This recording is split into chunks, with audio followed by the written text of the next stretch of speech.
Okay, good morning to all. So start करते हैं session.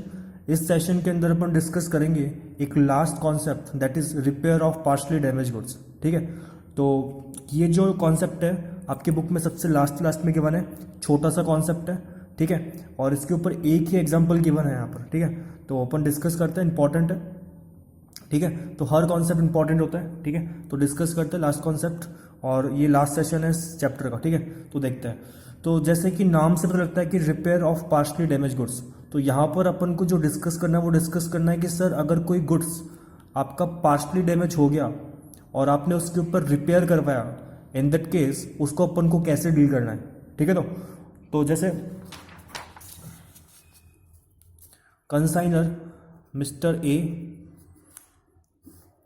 ने मिस्टर बी को, कंसाइनर को गुड्स ट्रांसफ़र किया, मानते हैं 100 यूनिट गुड्स ट्रांसफ़र किया। ठीक है, तो जब उसको गुड्स ट्रांसफ़र किया गया था तो क्या उसने ऑनरशिप को ट्रांसफ़र किया था? नहीं, ऑनरशिप ट्रांसफ़र नहीं हुआ था। इन दैट केस यहाँ पर जो ऑनर है वो कौन है बेबी? Mister A. ठीक है, तो जब मिस्टर बी के पास गुड्स आया तो उस गुड्स को उसने बेच दिया। ठीक है, और ज़रूरी नहीं कि वो पूरा का पूरा यूनिट बेच देगा, कुछ यूनिट उसके पास अभी भी पड़ा हुआ था। ठीक है, तो फॉर एग्जाम्पल मानते हैं कि उसने 60 यूनिट जो था वो सोल्ड कर दिया, और जो 40 यूनिट्स है वो उसके पास क्या है सर? अनसोल्ड है। ठीक है, तो अपन को वैल्यूएशन करना है इस 40 यूनिट का। लेकिन सर लास्ट में जब ये गुड्स किसके पास पड़ा था? मिस्टर बी के पास, लेकिन था किसका? मिस्टर ए का। अब हुआ क्या, जब मिस्टर बी के पास ये गुड्स पड़ा था तो उसमें से 10 यूनिट्स डैमेज हो गए। देखो, एक तो डैमेज होता है कि पूरी तरीके से डैमेज हो गए, तब तो सर उस पर रिपेयर करवाओगे तब भी कोई फ़ायदा नहीं है। एक डैमेज होता है जो पार्शली डैमेज होता है। पार्शली डैमेज का मतलब होता है कि कुछ पोर्शन डैमेज हुआ, उसका पूरा का पूरा डैमेज नहीं हुआ। तो जब भी मैं 10 यूनिट्स की बात कर रहा हूँ वो बात कर रहा हूँ पार्शली डैमेज की। पार्शली डैमेज का मतलब क्या? 100% डैमेज नहीं हुआ। अगर वो 100% डैमेज होता तब तो वो पूरा का पूरा क्या बन जाता? अपना अब नॉर्मल लॉस बन जाता, क्योंकि डैमेज होना नॉर्मल लॉस नहीं होता है। ठीक है, तो अगर ये जो 10 यूनिट्स था अगर पूरा का पूरा डिस्ट्रॉय हो जाता, पूरा का पूरा डैमेज हो जाता, इन दैट केस तो आपका वो पूरा का पूरा अबनॉर्मल लॉस बनता। लेकिन अगर वो पार्शली डैमेज हो गया, इन दैट केस उसे अपन क्या मानेंगे? वो डिपेंड करता है। तो जब वो डैमेज हुआ तो उसके ऊपर एक्सपेंस करवाने पड़ेंगे अगर आपको रिपेयर करवाना है तो। ठीक है, तो रिपेयर कराओगे इसके ऊपर। अब जो रिपेयर अगर आप कराओगे इसको ठीक करवाने के लिए, तो इस रिपेयर को अपन कहाँ ट्रांसफर करेंगे, ये टॉपिक है इसका अपना। ठीक है, तो कॉन्सेप्ट ये है कि अगर अपन पार्शली डैमेज के ऊपर रिपेयर करवा रहे हैं तो रिपेयर, सर अगर पूरा का पूरा डिस्ट्रॉय होता तो रिपेयर तो करवाते नहीं अपन। ठीक है, रिपेयर करवाने के बाद भी वो ठीक होता नहीं। लेकिन अगर आपका पार्शली डैमेज हो गया गुड्स, कुछ पोर्शन डैमेज हुआ है, पूरा डैमेज नहीं हुआ, तब आप रिपेयर करवा सकते हो। अब रिपेयर करवाने के बाद दो चीज़ें हो सकती है। रिपेयर करवाने के बाद दो चीज़ें हो सकती है, या तो वो 10 यूनिट बिल्कुल नॉर्मल गुड्स बन जाएगा, मतलब कि जैसे बाकी जो 30 यूनिट्स थे जो अभी भी नॉर्मल थे, या तो वो उन 30 की तरह बन जाएगा, या फिर एक्सपेंस करवाने के बाद बिल्कुल वैसा का वैसा रहेगा जैसे कि वो पार्शली डैमेज्ड है। ठीक है, मतलब या तो नॉर्मल गुड्स बन जाएगा वो 30 की तरह, या फिर वो बिल्कुल वैसा ही रहेगा, मतलब उसमें कोई चेंज नहीं आएगा। ठीक है, तो अपन को डील करना है जब वो नॉर्मल बनता है तब क्या ट्रीटमेंट करना है इस रिपेयर का, और जब वो उसमें कोई भी चेंज नहीं आता, मतलब कि एक्सपेंस कर दिया अपन ने 10 यूनिट के ऊपर लेकिन उसके ऊपर कोई भी चेंज नहीं आया, वो अभी भी डैमेज है पार्शली, इन दैट केस उस रिपेयर का मुझे क्या करना है। ठीक है, तो यहाँ पर दो केस है अपन को डील करना है इस रिपेयर के बारे में, कि अगर रिपेयर करवाया और रिपेयर करवाने के बाद अगर वो बिल्कुल नॉर्मल गुड्स बन जाता है तो क्या करना है इस रिपेयर का, और अगर रिपेयर करवाने के बाद वो नॉर्मल गुड्स नहीं बनता तो फिर इस रिपेयर एक्सपेंस का अपन को क्या करना है। ठीक है, तो ये टॉपिक अपन को डील करना है about the repair of the partially damage goods. ठीक है, तो देखो सर, सबसे पहले चीज़ ये समझना कि जब अपन रिपेयर करवाते हैं किसी डैमेज गुड्स का, तो उस केस में जो डैमेज गुड्स थे वो अपने कंसाइनमेंट के ऊपर ट्रांसफ़र किया था, तो इसके ऊपर जब एक्सपेंस करवाएंगे तो वो अपना कंसाइनमेंट का एक्सपेंस बनेगा। ठीक है, तो सबसे पहले जब कंसाइनमेंट का खर्चा रिकॉर्ड करेंगे तो उसकी एंट्री क्या बनेगी? Consignment account debit to cash account. ठीक है, तो एग्जाम में जब सम पूछा जाएगा आपसे तो पहली चीज़ तो ये पूछी जाएगी कि सर जब रिपेयर आप करवाओगे इन दैट केस उसका जब उसे कंसाइनमेंट का एक्सपेंस माना जाएगा तो इन दैट केस उसकी एंट्री क्या बनेगी? तो सबसे पहले आपको क्या करना है, एंट्री पास करनी है consignment account debit to cash account जितने अमाउंट से आपने रिपेयर करवाया। फॉर एग्जांपल अगर 5000 से आपने रिपेयर करवाया, 5000 आपने रिपेयर का एक्सपेंस किया, तो एंट्री क्या पास होगी उसकी, consignment account debit to cash account 5000 and 5000। ठीक है, अब सर बात ये आती है कि सर जो 5000 का खर्चा किया उसको क्या मानना है?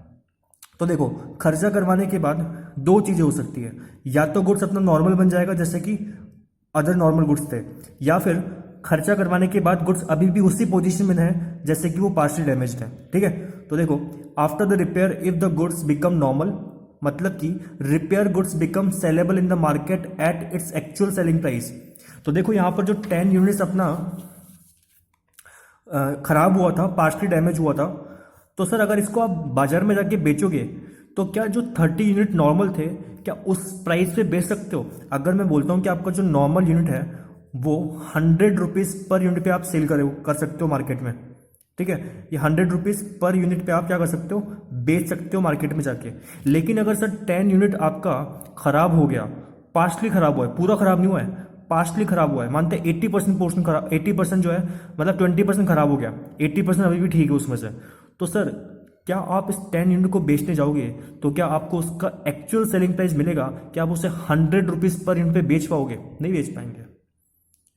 तो सर अगर नॉर्मल होने का मतलब ये होता है कि सर जिस जिस रेट पे जब आप नॉर्मल यूनिट को बेचते हो उसी वैल्यू पर आप क्या कर सकते हो, जो डिस्ट्रॉय हुए थे गुड्स को उसको बेच सकते हो।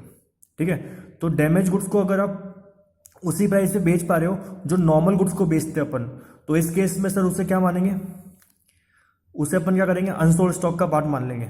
ठीक है, मतलब कि इस 10 यूनिट पे मैंने खर्चा करवाया, खर्चा करवाने के बाद ये बिल्कुल नॉर्मल गुड्स बन गए, तो फिर क्या करेंगे, इसको अनसोल्ड स्टॉक में पार्ट बना लेंगे। ठीक है, मतलब कि ये वापस से किस में ऐड हो जाएंगे, आपके अनसोल्ड स्टॉक के अंदर।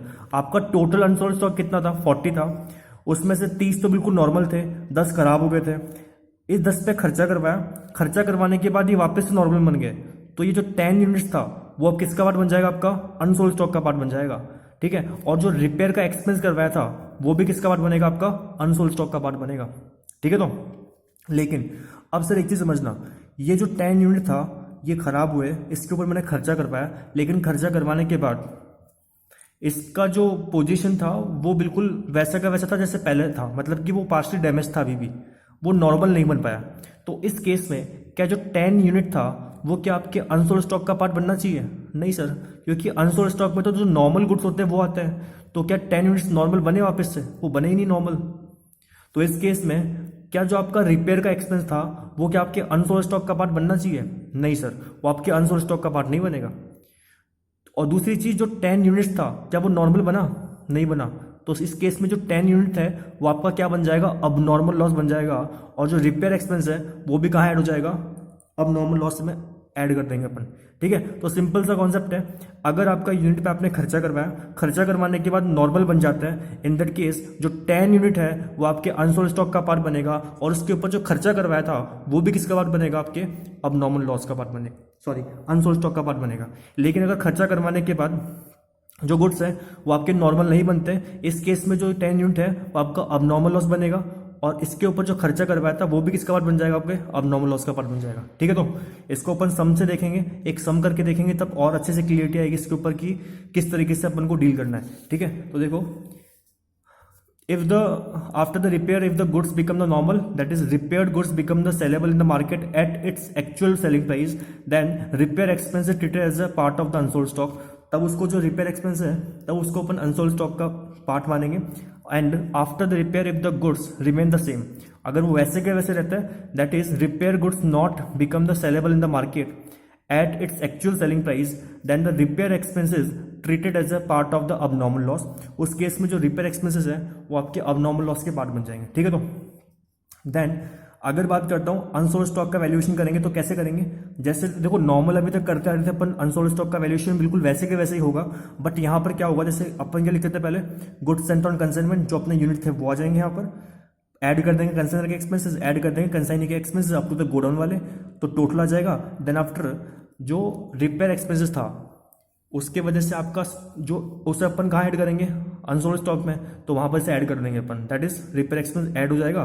देन आफ्टर जो वैल्यू आएगा वो आएगा आपका वैल्यू ऑफ अनसोल्ड स्टॉक। लेकिन अगर बात करता हूँ मैं कि एक्सपेंस करवाने के बाद आपका जो गुड्स था वो नॉर्मल नहीं बना, तो इन दैट केस वो किसका पार्ट बनेगा, आपका अबनॉर्मल लॉस का पार्ट बनेगा। तो इस केस में जैसे अपन अबनॉर्मल लॉस निकालते हैं बिल्कुल वैसे के वैसे कैलकुलेशन करना है। जितना यूनिट अबनॉर्मल लॉस होगा वो उसके अकॉर्डिंग अपन यहाँ लिख देंगे गुड्स सेंट ऑन कंसाइनमेंट, जितना प्राइस पे उसको अपन ने परचेज किया था वो आ जाएगा, ठीक है। ऐड कर देंगे उसमें कंसाइनर के एक्सपेंसेस, कंसाइनी के एक्सपेंसेस, और उसमें लेस कर देंगे sir upon actual value of damage goods. जैसे कि यहां पर एक नॉर्मल गुड्स कितने बिक रहा था अपना, 100 रुपीज पर यूनिट पे बिक रहा था। लेकिन सर जो पार्शली डैमेज गुड्स है क्या उसे मैं 100 रुपीज पर पे बेच पाऊंगा, नहीं। अगर कोई उसको खरीदने वाला भी आएगा ना तो वो खरीद भी लेगा, लेकिन क्या 100 रुपये पे खरीदेगा उसको, नहीं। मानते हैं उसने खरीदा उसको 70 रुपये पे, तो 70 रुपये तो रिकवर हो गया ना अपना। तो अल्टीमेट क्या पूरा 100 रुपये का लॉस था क्या अपना, नहीं सर, वो 70 रुपीज़ रिकवर हो गया। तो यहाँ पर जब रिकवर होगा अपना अबनॉर्मल लॉस तो उसको उस वैल्यू से लेस कर देंगे, मतलब कि ये अपना अबनॉर्मल लॉस आएगा टोटल, उसमें से लेस कर देंगे कि सर कितना रिकवर हो रहा है actual value of the damage goods, कि अगर आज मैं इसको बेचूँ मार्केट में, अगर कोई खरीदे भी इसको तो एक्चुअल में कितने में खरीद लेगा इसको वो, ठीक है। तो उसको अपन लेस कर देंगे, फिर आएगा अपना अबनॉर्मल लॉस कितना बनता है, ग्रॉस अबनॉर्मल लॉस। और फिर जैसे कि मैंने आपको बताया था कि आपने रिपेयर भी करवाया लेकिन वो रिपेयर जो है सक्सेसफुल नहीं हुआ है, इसका मतलब कि अबनॉर्मल लॉस का पार्ट बनेगा वो। तो इस केस में अपन क्या कर देंगे, रिपेयर एक्सपेंसेस को ऐड कर देंगे अबनॉर्मल लॉस के अंदर। तो जैसे आप एक्सपेंस करोगे तो अबनॉर्मल लॉस आपका और बढ़ जाएगा, क्योंकि आपने खर्चा भी किया लेकिन वो काम नहीं आया आपके। तो in that case abnormal loss का पार्ट बनेगा, तो उसे ऐड कर देंगे रिपेयर एक्सपेंसेस। देन आफ्टर आपका किसका वैल्यू निकल जाएगा, वैल्यू ऑफ अबनॉर्मल लॉस, ठीक है। तो इसका अपन एक सम देखेंगे, देन आफ्टर आपको अच्छे से क्लियर होगा कि ये कॉन्सेप्ट को अपन को किस तरीके से डील करना है, किस तरीके से एग्जाम में सम पूछा जाता है, ठीक है। तो देखो ओके तो देखो, mister Gaurav send 100 watches at the rate of 1600 पर वॉचेस टू मिस्टर आशीष। तो यहाँ पर सर जो गुड्स को ट्रांसफर कर रहा है वो कौन कर रहा है, गौरव कर रहा है। इन दैट केस गौरव कौन हुआ यहाँ पर, कंसाइनर। उसने कितना यूनिट ट्रांसफर किया, 100 वॉचेस ट्रांसफर किया था, और एक वॉच कितने का था अपने, 1600 रुपीज़ पर वॉच था उसका, ठीक है। तो ऑन कंसाइनमेंट ट्रांसफर किया, ठीक है। तो बेसिक इन्फॉर्मेशन था। उसके बाद कंसाइनर पेड करता है 4000 for carriages and other expenses. तो यहाँ पर कंसाइनर कौन था, गौरव। गौरव के एक्सपेंस गिवन थे यहाँ पर, ठीक है। तो उसके बाद 20 वॉचेस आर लेफ्ट अनसोल्ड। तो यहाँ पर जो 20 वॉचेस थे वो बिना बिके हुए रह गए यहाँ पर। तो किसके पास रहे होंगे वो, कंसाइनी के पास, क्योंकि गुड्स किसके ट्रांसफर कर दिया था, कंसाइनी को, दैट इज आशीष को। तो आशीष के पास 20 वॉचेस थे वो अनसोल्ड रह गए थे, out of which 8 watches are damage.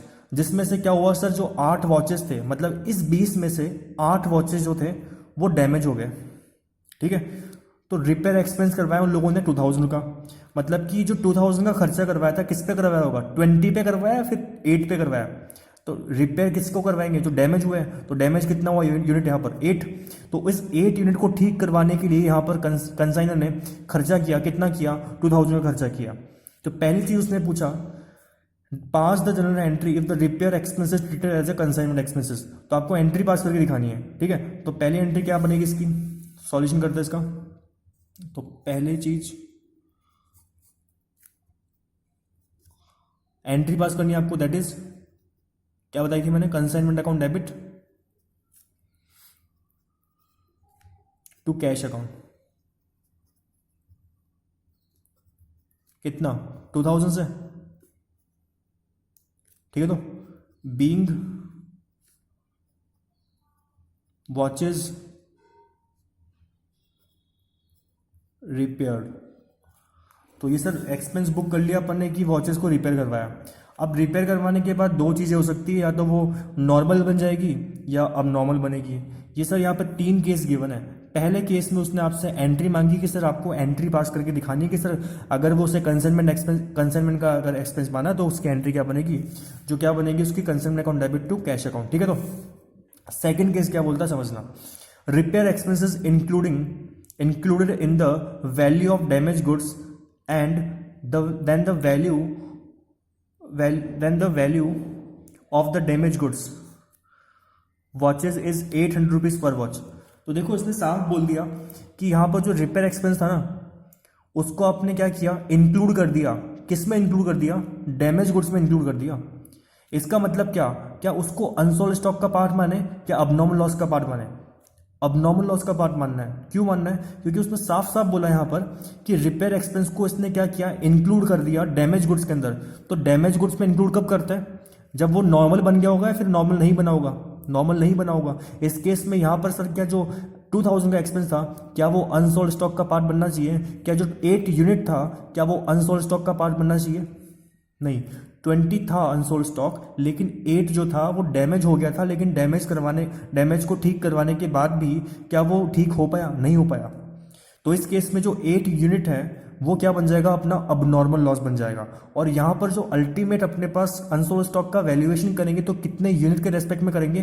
12 unit के रेस्पेक्ट में करेंगे, क्योंकि 20 में से 8 तो खराब हो गए ना। हाँ, लेकिन अगर ऐसा होता कि इस 8 के ऊपर में रिपेयर एक्सपेंस करवाता और वो बिल्कुल नॉर्मल बन जाते, तब तो अपना अनसोल्ड स्टॉक कितना बनता? 20 ही रहता। लेकिन 20 में से 8 डैमेज हुए, डैमेज होने के बाद मैंने रिपेयर करवाया, लेकिन रिपेयर करवाने के बाद भी क्या होता है कि वो जो गुड्स है नॉर्मल नहीं बन पाते। तो अगर नॉर्मल नहीं बन पाए तो इसका मतलब कि वो अब क्या बन गया, अब नॉर्मल लॉस बन गया अपना। तो इस 8 का जब अपन कैलकुलेशन करेंगे तो कैसे करेंगे? अब नॉर्मल लॉस की तरह करेंगे, ठीक है। और जो 2000 है वो कहाँ ऐड करेंगे अपन? अनसोल्ड स्टॉक में या फिर अब नॉर्मल लॉस में? अब नॉर्मल लॉस में। तो जिस तरीके से 8 यूनिट जो जहाँ जाएगा ना, इस 2000 को वही लेके जाएंगे। अगर ये 8 यूनिट अनसोल्ड स्टॉक में जाता है तो 2000 भी अनसोल्ड स्टॉक में ऐड हो जाएगा। अगर 8 यूनिट अब नॉर्मल लॉस बनता है तो 2000 भी कहाँ चला जाएगा आपका? अब नॉर्मल लॉस में चला जाएगा, ठीक है। तो देखो, repair expenses include in the value of the damage goods and then the value of damage goods watches is 800 per watch. इसका मतलब ये कि जैसे डैमेज हुआ, डैमेज होने के बाद अपने रिपेयर करवाया, तो उसका एक्चुअल प्राइस अगर देखूं मैं तो कितना बन गया उसका? 800 रुपीज़ का। मतलब कि ये रिकवर हो जाएगा अपना, ये जो 800 है वो क्या हो जाएगा अपना? रिकवर हो जाएगा। तो अपना इस रिकवरी के वजह से 800 रुपीज़ पर वॉच के रिकवरी के वजह से अपना अब नॉर्मल लॉस कम होगा, बढ़ेगा? कम होगा। तो इसको अपन क्या कर देंगे? हटा देंगे वहाँ से, ठीक है। तो देखो इसका ट्रीटमेंट करके देखते हैं, सॉल्यूशन करते हैं इसका सेकंड पार्ट, ठीक है। तो उसने बोला यहाँ पर calculate the value of abnormal loss. तो अगर ये लाइन नहीं भी बोलता तो सर यहाँ से पता लग रहा है कि मुझे इसने क्या किया, जो वैल्यू था एक्सपेंसेस का उसको कहाँ इंक्लूड कर दिया? डैमेज गुड्स में इंक्लूड कर दिया। तो डैमेज गुड्स में कब इंक्लूड करूंगा मैं? जब अबनॉर्मल लॉस होगा तभी करूंगा, ठीक है। तो यहाँ पर उसने बोला है कि कैलकुलेट द अबनॉर्मल लॉस निकालना है आपको। तो जो रिक्वायरमेंट है वो निकाल देते हैं। तो कैलकुलेशन ऑफ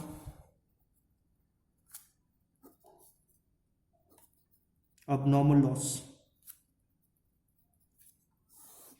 कितना यूनिट्स के रेस्पेक्ट में निकालेंगे? 8 वॉचेस, ठीक है। तो सबसे पहले क्या लिखते हैं? गुड्स सेंट ऑन कंसाइनमेंट,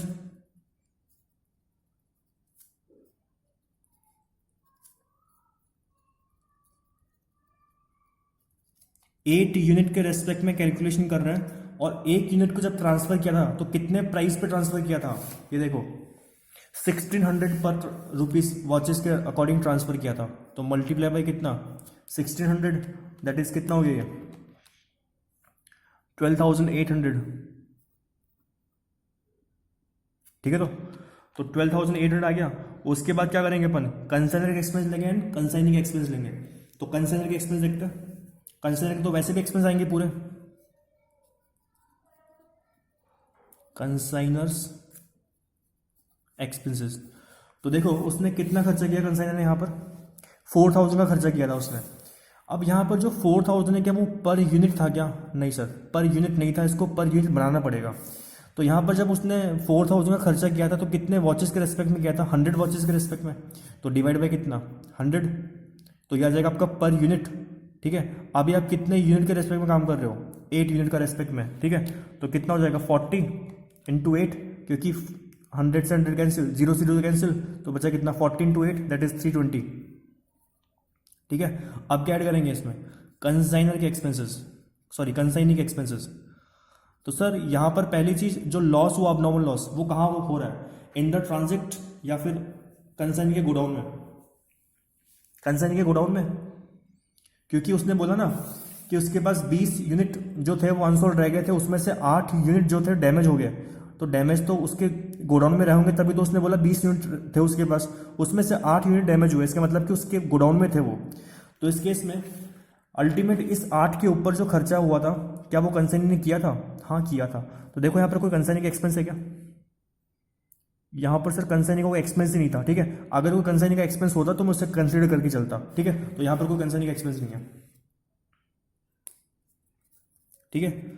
तो इसका टोटल निकालें तो कितना होता है, देखो 12,800 दैट इज 13,120, ठीक है।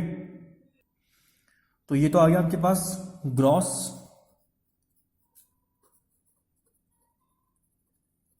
अब नॉर्मल लॉस, ठीक है।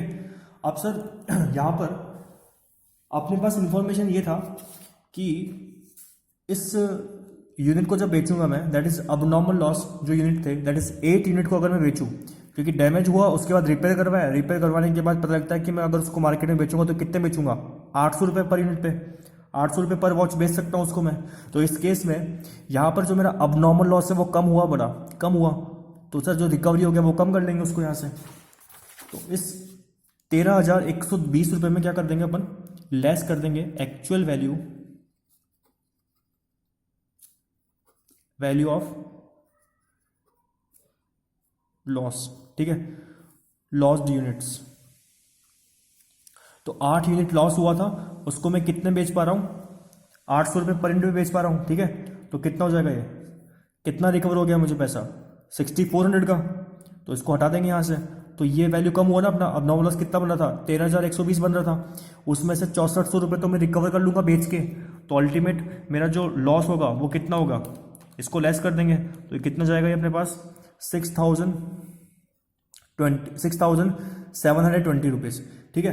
तो अभी तक अपन ने क्या किया, पहले गुड्स एंड कंसाइनमेंट लिया, देन आफ्टर कंसाइनर के कंसाइनिंग के एक्सपेंस लिए, तो अपने पास ग्रॉस अब नॉर्मल लॉस आ गया।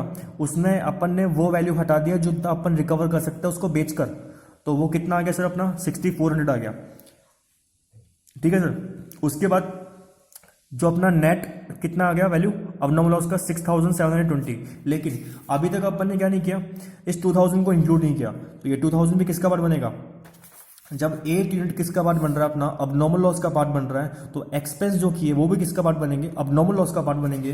तो जब मैं खर्चा करूंगा तो मेरा अब नॉर्मल लॉस और बढ़ेगा कम होगा, बढ़ जाएगा और। तो इस केस में अपन ऐड कर देंगे यहाँ पर अब नॉर्मल लॉस के अंदर रिपेयर एक्सपेंसेस, कितना 2000। तो अल्टीमेट आपका जो नेट अब नॉर्मल लॉस आ गया वो कितना आ गया 8,720 रुपीज़, ठीक है। तो इस तरीके से वैल्यू फाइंड आउट करना अपना अपन को अब नॉर्मल लॉस का। तो इस तरीके से क्या करना है, पहले ये पता करना है कि सर क्या वो सेलेबल है या नहीं है मार्केट के अंदर, जो नॉर्मल गुड्स बिक पा रहे हैं उसके अकॉर्डिंग नहीं है। लेकिन यहाँ पर उसको साफ बोला था कि जो अपन ने रिपेयर करवाया था उसका एक्सपेंस अपन ने कहाँ इंक्लूड कर दिया, डैमेज गुड्स के अंदर इंक्लूड कर दिया। तो डैमेज गुड्स में इंक्लूड कब करेंगे, जब वो अब नॉर्मल लॉस बन जाएगा। तो यहाँ पर अपन ने अब नॉर्मल लॉस निकाला, तो ये जो 8 यूनिट थे, 8 जो वॉचेस थे वो अपने अब नॉर्मल लॉस यूनिट थे। तो इस केस में अपन ने क्या किया, पहले उसका परचेज प्राइस निकाला कि उसको कितने में ट्रांसफर किया गया, दैट इज 12,800। कंसर्न का एक्सपेंस लिए, तो आगे अपने पास ग्रॉस अब नॉर्मल लॉस, उसमें से वो वैल्यू हटा दिया जो रिकवर हो जाएगा अपन को, दैट इज 800 रुपीज़ पर वॉच रिकवर होगा, तो उसको हटा देंगे वहाँ से, तो अपना लॉस कम हो जाएगा। लेकिन सर जो खर्चा करवाया था वो किसका पार्ट बनेगा, अपना अब नॉर्मल लॉस का पार्ट बनेगा। इन दैट केस उसे अपन ऐड करने के अब नॉर्मल लॉस के अंदर, दैट इज 2000। तो अपने पास जो नेट अब नॉर्मल लॉस आएगा वो कितना जाएगा 8,720 रुपीज़ का, ठीक है। तो इस तरीके से ये अपन को डील करना है। तो देखो अपन नेक्स्ट केस में क्या बोलता है वो, दैट इज थर्ड केस में क्या बोलता है। तो देखो थर्ड केस, ओके। तो थर्ड केस स्टार्ट करो उससे पहले एक चीज़ बता देता हूँ मैं कि यहाँ पर जो 8 यूनिट थे ना वो तो अपने पास अब नॉर्मल बन गया था। तो जब इस केस में अपन अनसोल्ड स्टॉक का वैल्यूएशन करेंगे ना, तो पता है कितने अनसोल्ड स्टॉक होंगे अपने पास, 12 हो जाएंगे, क्योंकि 20 उसके पास था। लेकिन उसने बोला कि 8 डैमेज हो गए, डैमेज को अपन रिपेयर करवाया, रिपेयर करवाने के बाद उसके ऊपर जो गुड्स था उसका सिचुएशन वही था जैसे कि वो डैमेज है। तो इस केस में यहाँ पर जो अनसोल्ड स्टॉक था वो कितना हो जाएगा 12, ठीक है। तो इस केस में यहाँ पर सिर्फ उसने क्या पूछा आपसे, अपन से अब नॉर्मल लॉस निकाल के बताओ। तो वो अगर आपसे अनसोल्ड स्टॉक भी पूछता है इस केस के अंदर, तो इस केस में अपन जब वैल्यूएशन करेंगे अनसोल्ड स्टॉक का तो कितने के रेस्पेक्ट में करेंगे, 12 यूनिट के रेस्पेक्ट में करेंगे, ठीक है। अब देखो तीसरा केस क्या बोलता है, after the repair the damage watches unsold as good watches, मतलब कि रिपेयर करवाने के बाद जो डैमेज वॉचेस थे वो वैसे बन गए जैसे कि नॉर्मल वॉचेस थे। ठीक है। तो उस केस में सर क्या अपना जो 8 यूनिट था क्या वो अबनॉर्मल लॉस बना? वो बना ही नहीं अबनॉर्मल लॉस। अबनॉर्मल लॉस तो तब बनता जब इसके ऊपर मैं खर्चा करता, इसको मैं रिपेयर करवाता, रिपेयर करवाने के बाद भी अगर वो ठीक नहीं होता, इन दैट केस वो अबनॉर्मल लॉस बनता, जैसे कि सेकंड केस में बना। लेकिन यहाँ पर वो तीसरे केस में बोलता है कि इसके ऊपर रिपेयर एक्सपेंस करवाए, रिपेयर करवाने के बाद वो अब जैसे कि एक नॉर्मल गुड थे वैसे के वैसे बन गए। तो इस केस में जो 8 यूनिट था क्या उसके रेस्पेक्ट में मुझे अबनॉर्मल लॉस निकालना चाहिए? निकलेगा ही नहीं सर, ठीक है। तो जो 8 यूनिट है वो किसका पार्ट बनेगा? इस 20 का, ठीक है। तो अब जो अपने पास अल्टीमेट यूनिट होंगे वो कितने होंगे? 20, क्योंकि इस 20 में से उसने बोला 8 वॉचेस थे वो डैमेज हो गए थे। तो अब जो नॉर्मल यूनिट थे वो कितना?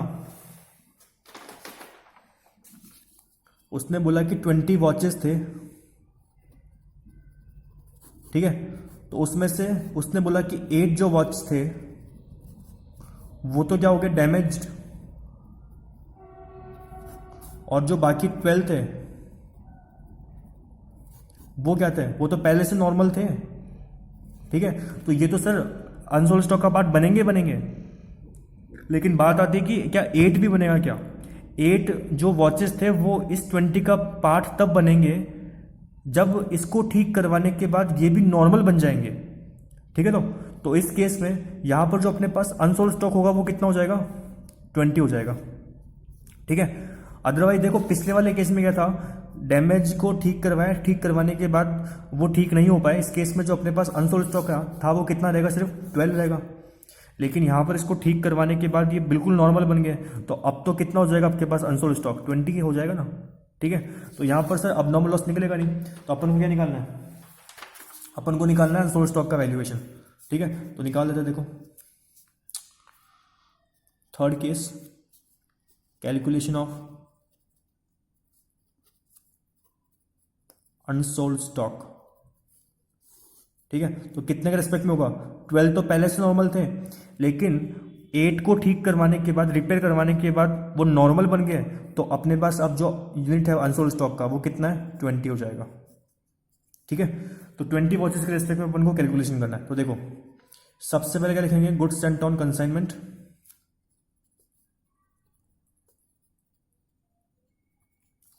कितना सर? 20 मल्टीप्लाई बाई कितना? कितना था एक यूनिट का वैल्यू? 1600 तो कितना हो जाएगा? 32,000, ठीक है। तो 32,000 आ गया अपने पास कि इसको कितने पे ट्रांसफर किया था, 20 को कितने पे ट्रांसफर किया था।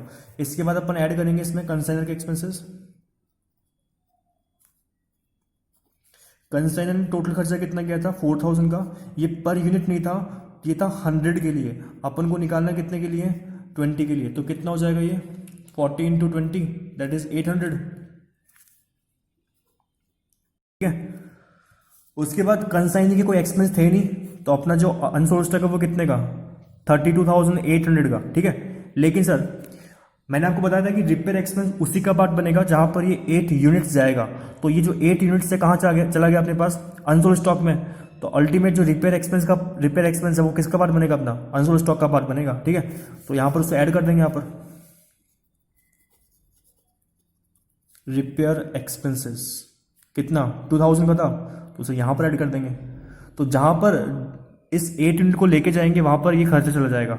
अगर ये अनसोल्ड स्टॉक में चला गया तो ये अनसोल्ड स्टॉक का पार्ट बन जाएगा। अगर ये 8 यूनिट अबनॉर्मल लॉस बन गया तो ये 2,000 अबनॉर्मल लॉस का पार्ट बन जाएगा, ठीक है। तो यहाँ पर ऐड कर देंगे। तो अपने पास जो अनसोल्ड स्टॉक का वैल्यूएशन है वो कितना जाएगा? 34,800, ठीक है। तो इस तरीके से अपन को वैल्यूएशन करना है, ठीक है। तो इस तरीके से आपको देखना है पहले कि सर जो आपका डैमेज यूनिट है वो ठीक होने के बाद अगर नॉर्मल बन जाता है तो सर उसको अनसोल्ड स्टॉक में ले जाओ, और उसके रेस्पेक्ट में जो खर्चा किया वो भी कहाँ चला जाएगा? अनसोल्ड स्टॉक में चला जाएगा। जैसे कि यहाँ पर हुआ, उसको उसके 8 यूनिट के ऊपर अपन ने क्या किया? एक्सपेंस करवाया, और एक्सपेंस करवाने के बाद वो ठीक हो गया। इधर केस 2,000 यहाँ चला गया, और जो 8 यूनिट है वो भी किसका पार्ट बन गया? अनसोल्ड स्टॉक का पार्ट बन गया। लेकिन सर फर्स्ट सेकंड वाले केस में क्या हुआ? सेकंड वाले केस में जो अनसोल्ड स्टॉक था, जो 8 वॉचेस थे, दैट इज जो डैमेज गुड्स था, डैमेज यूनिट थे, उसको अपन ने रिपेयर करवाया। लेकिन रिपेयर करवाने के बाद सर वो नॉर्मल नहीं बन पाए। तो उस केस में जो आपका 8 यूनिट है वो क्या बन गया, अब नॉर्मल लॉस बन गया। और जब आपने एक्सपेंस करवाया होगा तो जो एक्सपेंस है वो आपने किसके रेस्पेक्ट में कराया, 8 यूनिट, और वो जो 8 यूनिट था वो क्या बन गया अपने लिए, अब नॉर्मल लॉस। तो 2000 जो एक्सपेंस है वो भी किसका पार्ट बनना चाहिए यहाँ पर, अब नॉर्मल लॉस का पार्ट बनना चाहिए। ठीक है, तो इस तरीके से अपन को डील करना है। पहले आपको एंट्री पास करने की, सर इससे कंसर्न एक्सपेंस का ट्रीटमेंट करेंगे तो एंट्री क्या बनेगी। देन आफ्टर आपसे 2 केस पूछे गए यहाँ पर कि अब नॉर्मल लॉस होगा तो कैसे निकालोगे, अगर वो अनसोल्ड स्टॉक का पार्ट बनेगा तो कैसे निकालोगे। ठीक है, तो इस तरीके से अपन को डील करना है। तो ये लास्ट कॉन्सेप्ट था इस चैप्टर का, that is repair of partially damage goods. ठीक है, तो सम इंपॉर्टेंट है सर, एक ही एग्जांपल गिवन था इसके ऊपर, तो अगर कोई डाउट हो तो पूछ सकते हो। ठीक है, तो चैप्टर फिनिश हो गया, इसके बाद नेक्स्ट चैप्टर स्टार्ट करेंगे। ठीक है, तो इस चैप्टर में इतना ही था, और कोई डाउट हो तो आप पूछ सकते हो व्हाट्सएप पर। ठीक है, ओके बाय, टेक केयर।